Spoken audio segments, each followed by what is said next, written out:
Now that we've seen the out-of-the-box demo with the SP605 where you saw TCP/IP networking and some DSP processing on the FPGA, now you're probably ready to customize and modify the design yourself. So the Getting Started guide walks you through the steps to install all the tools included in the IDS 11 DVD.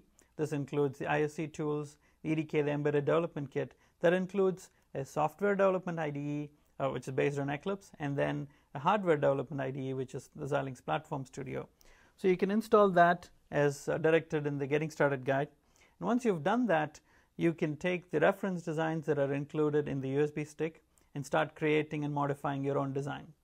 What I'll do is, in this laptop, I've already set up all the tools. I'll start modifying the software. So the reference design we're going to start with, and this is a targeted reference design for embedded processing, it is called the Microblaze Processor Subsystem. What it includes is the Microblaze processor, DDR3 memory controller, a Gigabit Ethernet controller, various timers and interrupt controller needed to run full-fledged software, even Linux operating system, then flash memories, I2C and SPI to control serial peripherals, and a debug interface. This together, all of these blocks tied together and connected as an embedded processor system is called the Microblaze Processor Subsystem, and it is one of the targeted reference design that we have, and that will be your starting point. So let me use that and start doing my software development. What I've done with this development board is I've also connected two USB cables to the board in order to do serial communication over hyperterminal and to do JTAG based hardware debug.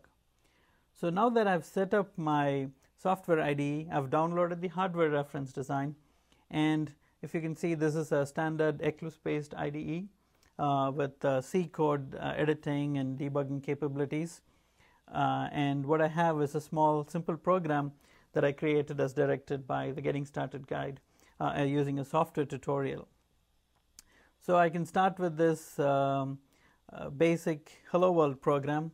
I can single step and debug this using this Eclipse IDE, and the connection will go through JTAG interface to the FPGA hardware.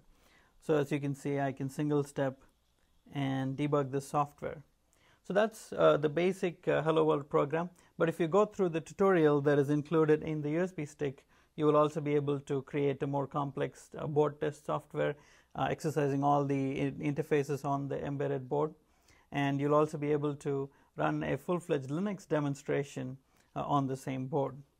So that's on the software side. So if you're a software developer, the software tutorial will guide you into using the tools. If you're a hardware developer, you'll want to customize this processor reference design, add your own IP. So that's what the hardware tutorial included in the USB stick will do.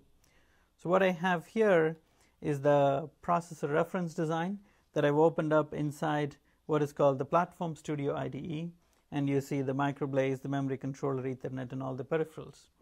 On the left side, you can also see the IP catalog with all of the key peripherals.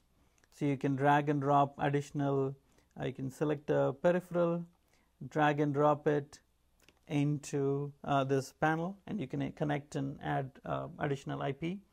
You can also create custom IP, and in the tutorial there will be examples of how you can use your own custom IP and connect it. Basically what you'll be able to create at the end is the demonstration application we started with.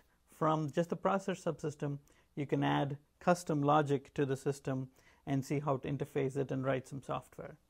So those are the two key development tools that are provided to you: an Eclipse-based IDE including compiler, debugger, profiler tools, and hardware development IDE including all of the key processor IP. So that's your starting point for your embedded development using the Embedded Development Kit.